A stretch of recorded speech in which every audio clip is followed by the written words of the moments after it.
Olá, pessoal! Sejam muito bem-vindos ao canal Humanas Resiste. Essa semana nós vamos trazer algo muito próximo ali do que foi discutido semana passada.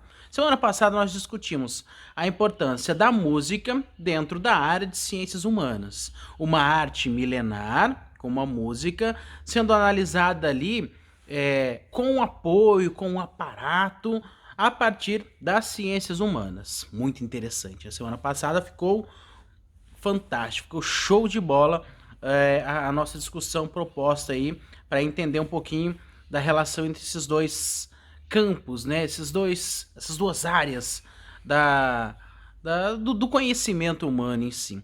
Essa semana nós temos uma outra tarefa tão quão importante, a tarefa de analisar ciências humanas e música. Nós vamos analisar essa semana a função da literatura, partindo aí dessas análises históricas, sociológicas, geográficas, filosóficas e, sobretudo, partindo do princípio de que a literatura ela tem como função social, lúdica, pensar a estrutura daquela sociedade na qual os autores, as linhas de pensamentos estavam inseridas ali. Então, por exemplo, quando nós analisamos aí um autor brasileiro, vamos pegar o Machado de Assis, né, um autor icônico e tal, para a nossa literatura. Quando nós analisamos o Machado de Assis, temos que perceber que ele estava inserido em determinado contexto, em uma sociedade racista, por sinal, e que algumas de suas análises ali vão refletir, sobretudo, o tempo e o espaço aos quais ele estava inserido naquele momento. É por isso, muitas vezes, que nos deparamos com uma certa dificuldade em relação aos nossos alunos, em relação a um adolescente, por exemplo, de não entender ou não ver sentido na literatura. Por quê?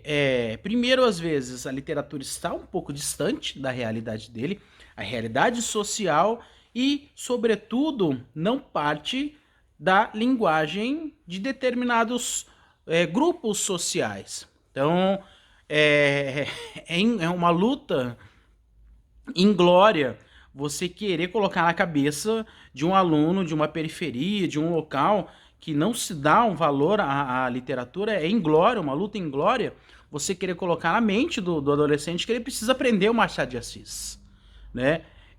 Eu posso, por exemplo, trazer outros elementos da literatura, da poesia, enfim, para a realidade desse aluno, e aí eu crio um elo ali, eu crio uma ponte com a literatura do século XIX, né? Porque a literatura ela pertence ao espaço, ao tempo e àquela sociedade em que os autores construíram ali todo o seu sentido de vida. Então não faz muito sentido, por exemplo, eu trazer um Machado de Assis e querer que determinados grupos sociais entendam aquilo de prontidão. Eu preciso criar uma ponte. E as ciências humanas faz isso assim fantasticamente. Muitos adolescentes, muitos alunos na atualidade gostam de rap, né? E aí, quando nós nos deparamos com o rap, o ritmo e a poesia que está dentro dessa estrutura musical, nós podemos partir daí, talvez para fazer uma viagem com esse adolescente até Machado de Assis. Tem um grupo musical famoso, famosérrimo no Brasil, chamado Racionais MCs. Então, quando Racionais MCs cita lá numa canção falando sobre a cidade de São Paulo, tal, é uma negra com uma criança nos braços enfrentando uma floresta de concreto e aço, nós temos ali a poesia, o ritmo promovido pelo grupo, mas a poesia também, a questão lírica aí. Então, se o aluno entende que aquilo é poesia, ele fala, mas onde surgiu essa poesia? Onde veio essa linguagem poética? Da onde que veio essa literatura? Para que comece, então, a se fazer algum sentido. É só um exemplo básico para entendermos a função da literatura dentro da área das ciências humanas. Isso não significa dizer, por exemplo, que não se deve estudar Machado de Assis, que Machado de Assis não tem nenhuma importância para a literatura. Né? É um absurdo, isso é um absurdo. Isso significa que existem possibilidades, existem meios, caminhos diversos de se criar essas pontes. E aí sim, algumas estruturas de pensamento começam então a fazer certo sentido, começam a ser, de certa forma, mais prazerosas de ser entendidas. Tá? Então, partindo de uma realidade, às vezes, socialmente construída em outro tempo, nós podemos fazer esse retrospecto histórico e aí criar um excelente gancho para fazer sentido, para trazer algumas noções de tempo, espaço, para que os nossos alunos consigam de fato entender a importância da literatura em nossa sociedade e em nossas vidas. A literatura, ela é uma ferramenta fantástica que evidencia um mundo lírico, um mundo belo, a partir da percepção de diferentes autores, autoras e também de um conjunto de conhecimento. Então nós temos sim que valorizar a nossa literatura, nós temos que usar de diferentes mecanismos para que a sociedade em si, eu vou transpor as barreiras agora aqui, falar só de alunos, só das escolas e tal, mas a sociedade em si precisa entender um pouco mais a fundo a função da literatura, certo? No entanto, as minhas amigas falarão um pouco mais agora, um pouco mais a fundo, tá? Então, é com vocês, Humanas Resiste. Olá pessoal, tudo bem? Hoje nós vamos falar um pouco sobre a literatura e a geografia e a ciência em geral. Escolhemos algumas obras essas que aparecem com bastante frequência nos vestibulares, e a geografia vai falar um pouquinho sobre o Cortiço, obra de Aloísio de Azevedo, escrita em 1876, em 1890, em 1876. Aloísio de Azevedo viaja ao Rio de Janeiro, trabalha como caricaturista e estuda belas artes, e com seus primeiros ganhos em desenhos e jornais, inicia a sua carreira como escritor. Ele se dedica à então escola naturalista, essa escola nacional que vem trazer a ciência para dentro da literatura, né? Tem o objetivo de discutir aquilo que é racional. O Cortiço é uma narrativa onde a estrela João Romão é um português que, com o objetivo de enriquecer, constrói e aluga casas a qualquer pessoa. Ele é um rico compatriota, né? Acaba se tornando um imenso cortiço, e o seu vizinho, Miranda, não vê com bons olhos a ascensão do vizinho, né? Então, é um grande bloco de moradias a estilo favelístico, onde brancos, pretos, mulatos, lavadeiras, malandros, assassinos, vadios, benzedeiras moram e são comparados no livro de forma natural como animais movidos a comida e a sexo. O grande astro do próprio Cortiço é que ele tem vida própria e autônoma, né? Bem ao gosto da estética naturalista, né? João Romão e Miranda e todo o agrupamento humano que faz parte daquela vivência tem uma vida autônoma, segundo princípios científicos, em que o meio é determinante daquilo que eles são. Ou seja, o senhor soberano do destino humano são eles mesmos. O meio determina o que o homem é, né? Portanto, o livro traz uma importante crítica social. É um universo marcado por todos os tipos de vícios, né? Como a lascívia, a homossexualidade sendo abordada como algo natural, pertencente à humanidade, como algo que vem acompanhando a nossa sociedade, considerado pelo autor à época como um problema de degradação moral e inevitável, né? Azevedo, ele age como desenhista e pintor naquela ocasião, justapondo cenas em que evidencia o caos em que se afundam os personagens do Cortiço, dirigido com autoritarismo por Romão. A questão é muito significativa quando a gente observa os dois portugueses que integram a mesma família.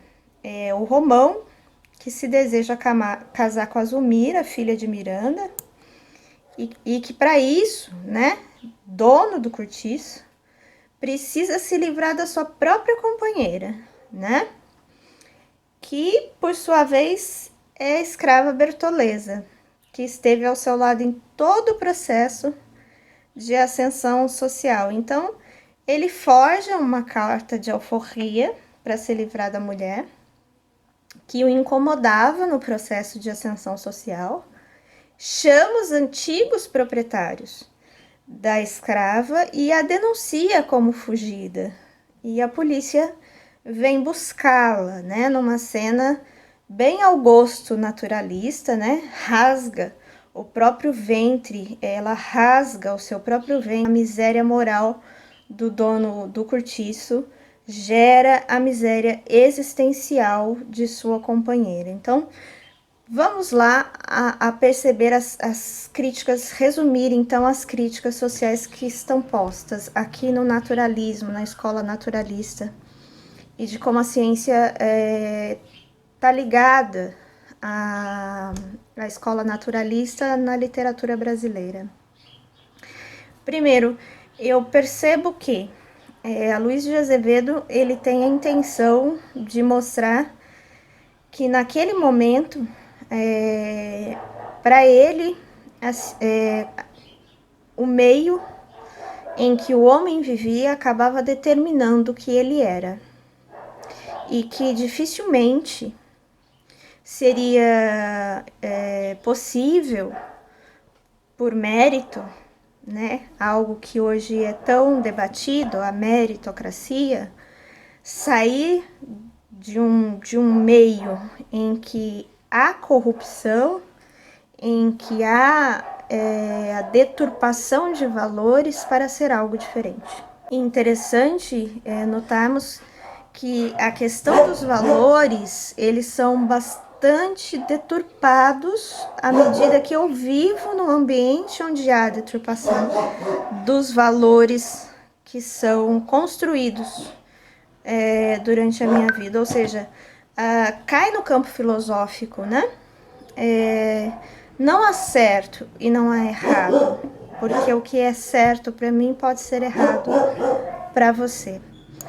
E aí a gente finaliza, né, com o enredo final, que é a sensualidade das cenas que envolvem a Rita Baiana, moradora do cortiço, que é disputada por Firmo e pelo rival Jerônimo, né, onde o determinismo ele vai atingir personagens como a Pombinha, moça delicada, que perde a pureza devido ao ambiente que a cerca, né? Que revelam naquele processo do livro, da pintura naturalista, de cenas articuladas, em nome da miséria econômica e moral de um cortiço em fins do século XIX. O que Aloysio de Azevedo destaca, portanto? O que há de mais sórdido no ser humano? Através dos seus próprios dramas sociais, ele cria um estabelecimento de um enredo que parece uma pintura panorâmica, uma pintura atual, inclusive, em cada cena compondo através da dor existencial, né? Gerando uma atmosfera corpuscada do cortiço. Uma atmosfera com vida que dói, com vida que machuca. E a geografia está intrínseca lá, porque é todo aquele ambiente do Rio de Janeiro que depois vem ser varrido para se construir algo bonito. Então se varre os cortiços do centro do Rio de Janeiro e se expulsa aquela população dali, para que no futuro, né, se construa bairros para a população que hoje representa a elite. Um abraço a todos, espero vocês no próximo vídeo. Curta, indique e compartilhe o nosso canal. Conforme vocês viram, né, com as demais áreas das ciências humanas, a literatura ela é importantíssima para compreender um pouco do espaço que a gente vive e pensar sobre a nossa vida, nosso cotidiano e tudo mais. Então, obviamente que a filosofia tem uma relação muito interessante com a literatura. Não só porque os livros nos fazem refletir, né? Mesmo porque a reflexão, para ser uma reflexão filosófica, ela tem que ser rigorosa, ela tem que buscar a origem das possibilidades que são apresentadas, né? Fazer uma reflexão que tem um embasamento, tem um propósito, e ela também tem que ser feita de forma interdisciplinar, né? A filosofia tenta buscar essa reflexão dialogando com várias outras coisas que ela pode, e ela não é, então, simplesmente falar, esse livro me fez pensar em algo. Não, é um pensamento que tem uma importância, uma reflexão que vai te auxiliar na vida, que vai problematizar situações do cotidiano. E tem alguns livros que são específicos sobre filosofia. Então, só para dar um exemplo que eu acho muito importante, O Mundo de Sofia, ele é um romance da história da filosofia. Então, ele é super interessante, cheio de mistério, te deixa muito curioso e, ao mesmo tempo, te ensina sobre os períodos da filosofia e o pensamento dos principais filósofos de cada período histórico, o que é muito interessante. E aí eu encerro essa minha parte para falar para vocês que eu espero que os livros, que a literatura que esteja disponível para vocês, que vocês possam ler, faça exatamente o que a Sofia fez no Mundo de Sofia, que é deixar a sua vida mais instigante, né? A gente passa por essa vida muitas vezes, né, como qualquer pessoa, e isso não torna a vida muito interessante. E eu acho que o principal recado que o filósofo dá para Sofia e que a gente quer dar para vocês no nosso canal é que vocês possam ter uma vida instigante, né? Que vocês saiam do fundo da pelagem do coelho, para usar a analogia que ele faz, e volte para a ponta dos pelos do coelho e veja que mundo maravilhoso que a gente tem para descobrir, né? E que essa vida seja sempre vale a pena ser vivida, porque ela é problematizada, instigante, emocionante e tudo mais. Então, obrigado por estar aqui no nosso canal. Segue a gente para saber mais sobre as áreas das ciências humanas e a sua relação com várias outras coisas, além, é claro, de conhecer um pouco mais de cada disciplina. 23 de junho de 1958. Passei no açougue para comprar meio quilo de carne para bife. Os preços eram 24 e 28. Fiquei nervosa com a diferença dos preços. O açougueiro explicou-me que o filé é mais caro. Pensei na desventura da vaca, a escrava do homem, que passa a existência no mato, se alimenta com vegetais, gosta de sal, mas o homem não dá porque custa caro. Depois de morta, é dividida. tabelada e selecionada, e morre quando o homem quer. Em vida dá dinheiro ao homem, e morta enriquece o homem. Enfim, o mundo é como o branco quer. Eu não sou branca. Não tenho nada com estas desorganizações. Esse trecho é do livro Quarto de Despejo, Diário de uma Favelada, da autora Carolina Maria de Jesus. O livro foi publicado no ano de 1960 e ele é hoje tido como uma das grandes obras da literatura brasileira. Assim como a autora, a Carolina Maria de Jesus, é tida como uma autora reconhecida internacionalmente e uma das primeiras mulheres negras na literatura de prestígio. Eu começo falando sobre esse trecho porque a ideia aqui é trazer como sociologia e literatura podem se relacionar. No vídeo anterior, quando a gente falou sobre música, eu falei pra vocês que toda cultura é expressão do seu tempo. Toda cultura é expressão do tempo em que ela é produzida. E as obras artísticas são parte dessa expressão. A música é uma delas e a literatura é outra. A Carolina Maria de Jesus, com o seu livro, que na realidade é um diário, né? Chama Quarto de Despejo, Diário de uma Favelada. Ela vai narrando as desventuras do seu dia a dia como mulher preta e periférica, que viveu grande parte de sua vida na cidade de São Paulo, ainda que fosse mineira, que não teve instrução, senão até a 2ª série do Ensino Fundamental 1, e que ainda assim tem nessa obra um relato visceral da sociedade brasileira. O seu livro é um relato que serve de estudo sociológico para a vida das pessoas periféricas no período em que ela escreveu, mas continua servindo como relato para a vida das pessoas periféricas hoje.